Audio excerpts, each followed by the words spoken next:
የሚናገረው ጥምቀት ግርዘት አለ። በብሉይ ኪዳን የእግዚአብሔር ሕዝብነት የሚለይበት በግልጽ አማርኛ መገረዝ ነበረ። እዚህ ጋር ጥምቀት ብሎ ይናገራል። አሁን በደንብ ስሙ። 318 አባቶቻችንም በአንዲት ጥምቀት፣ አንድ ጌታ፣ አንድ ሃይማኖት፣ አንዲት ጥምቀት። በነገራችን ላይ እኛ ኦርቶዶክሳውያን የክርስቶስ ኢየሱስን ደም እንዴት ብላችሁ ታምናላችሁ ካላችሁ መጽሐፍ ቅዱስን ቤተክርስቲያን የምትለው ስጋዬን የበላ ደሜንም የጠጣ ነው የሚለው። የዘላለም ሕይወት አለው። ከዛ በተረፈ ከጌታ ጎን እንግዲህ የፈሰሰው ማይገቦት ትለዋለች ቤተክርስቲያን፣ እንዳትዘናጉ። ከጌታ ጎን የወጣው ውሃና ደም። ስለዚህ መጽሐፍ ቅዱሳችን አባቶቻችን አንዲት ጥምቀት ብለው የሚናገሩት እንደ ሐዋርያት ሥራ ምዕራፍ 2 ቁጥር 38፣ እንደ ሐዋርያት ሥራ ምዕራፍ 22 ቁጥር 15፣ እንደ ሁለተኛ ጴጥሮስ በግልጽ አማርኛ 3:20 የውሃ ጥምቀት ነው። እቺ የውሃ ጥምቀት የሰውነት እድፍ ማስወገጃ ሳትሆን አማናዊ ናት ብላ ነው ቤተክርስቲያናችን የምታስተምረውና አሁን መልካሙ የተናገረው የደም። ምክንያቱም መልካሙ አሁን በ40 ቀኑ በደም አልተጠመቀም። በደም ተጠምቆ ከሆነ ቤተክርስቲያን 5 አይነት ጥምቀት ብላ የምታስተምረው አለ።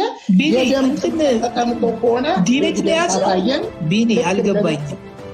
ሰዓት እያዝልን እንዲሆነ አንዴ ቢኒ ሰዓት እያዝ፣ ጥሩነቱ ሳያዝ እያዝ። ግን አንድ ጥያቄ ብጠይቅህ ደስተኛ ነህ? ምንም ችግር የለብኝ። ጥምቀት የግርዘት ምሳሌ ነው አይደለም? ምሳሌ አይደለም፣ ምንድን ነው? ምትክ ነው። በጣም ጥሩ። ምትክ ከሆነ ሮሜ ዘፍጥረት 17 ቁጥር 10 ላይ በእኔና በእናንተ መካከል ላለው ቃል ኪዳን ምልክት ይሁን አለ። ሮሜ 4 ቁጥር 11 ላይ የመገረዝን ምልክት ተቀበለ። ስለዚህ ጥምቀት ምልክት ነው ማለት ነው። ምልክት አይደለም። ይኸው ግርዘት እንዴ! ይኸው ጥምቀት ግርዘት ነው ካልከኝ ምልክት ነው ይላል። እዚህ ላይ ተተካ ነው ያልኩ እንጂ ነው እኮ እዚህ ጋር እኮ ሲተካ ግዝረት ምልክት እንደሆነ ነው የሚናገረው። ይኸውልህ በደንብ ስማኝ። አይልም። ይኸው ጥምቀት ይኸውልህ ግዝረትን ላንብብልህ፣ ከዛ ተካው፣ በዚህ ቃል ተካው። ዘፍጥረት ምዕራፍ 17 ትገረዛለህ ምልክት ነው እኮ ነው የሚለው። ስለዚህ ጥምቀትም ምልክት ነው ማለት ነው አይደለም? አይልም።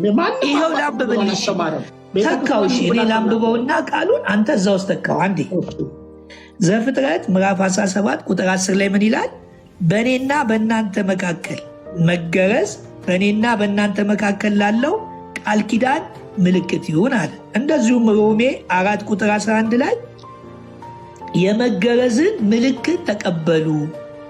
ስለዚህ ጥምቀትን ተካው። እስቲ ስትተካው ምልክት ነው ማለት ነው አይደለም? ይኸው እሺ በቃ አይደለም። መገረዝ አይደለም ጥምቀት፣ ግርዘትን አይመለከትም። ይኸው ቆይ ስማ። ይኸው ቁጥር 11 ላይ ቅድም 12 ላይ ዘለነው እንጂ ቆላስ ያነበብከው ቁጥር 11 ላይ ቆይ ረጋ ብለህ ስማኝ። የስጋንም ሰውነት በመክፈፍ በክርስቶስ መገረዝ በእጅ ባልተደረገ መገረዝ በእርሱ ሆናችሁ ደግሞ ተገረዛችሁ ብሎ የሚናገረው ይኸውልህ በግልጽ አማርኛ የስጋን ሰውነት በመክፈፍ በሚታይ ማለት ነው። ስለዚህ ቀጥሎ ስለ ጥምቀት ምን ብሎ ይናገራል? በጥምቀት ከእርሱ ጋር ተቀበራችሁ። ለምን? ይኸው የውሃ ጥምቀት ይላል። የኔ ወንድም የውሃ ጥምቀት ይላል። በጣም ጥሩ። እሺ፣ በጣም ጥሩ።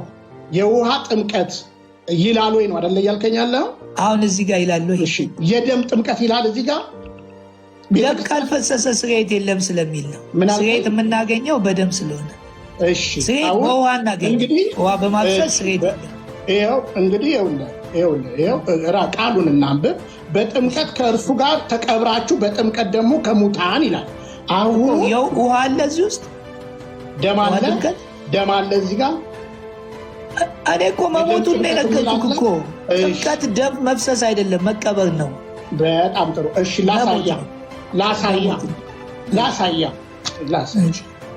ላሳያ የማቴዎስ ወንጌል ምዕራፍ 28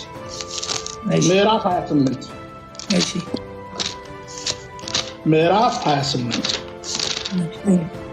ቁጥር 19 እንግዲህ ሂዱና አሕዛብን ሁሉ በአብ በወልድ በመንፈስ ቅዱስ ስም እያጠመቃችኋቸው ይላል።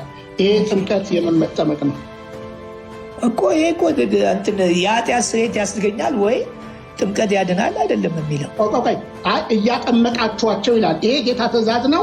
የምን ጥምቀት ነው እኮ? እኔ እኮ የውሃ ጥምቀትን እኮ ስርዓት ነው ወይንም ምሳሌ ነው መተባበር ነው እኮ ነው ያልኩህ። የውሃ ጥምቀት አያስፈልግም ማለት ነው።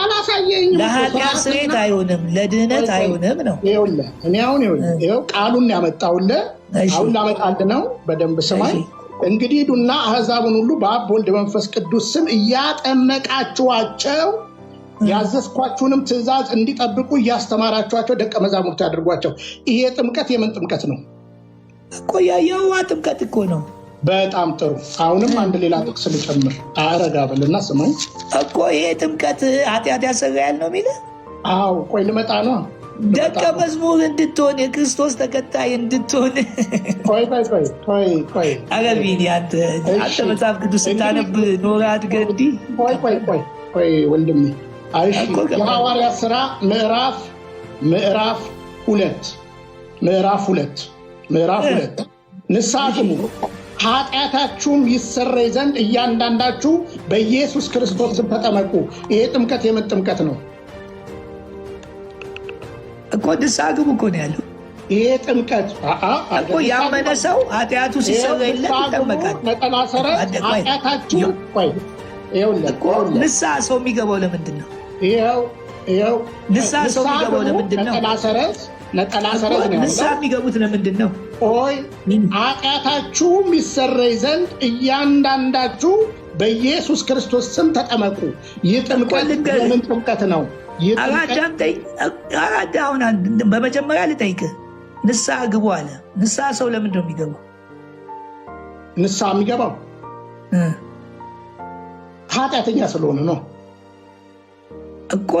ሐዋርያት ሥራ 3 አውጣ 19 አንብበው እስኪ። ምን አልከኝ? ሐዋርያት ሥራ 3:19 ሐዋርያት ሥራ 3:19 ይኸው። ይቅርታ ቢኒ ያስቸገርኩህ፣ ትምህርት ላይ ስለሆነ እንወያይበት። ሐዋርያት ሥራ ቁጥር 3:19 እሺ።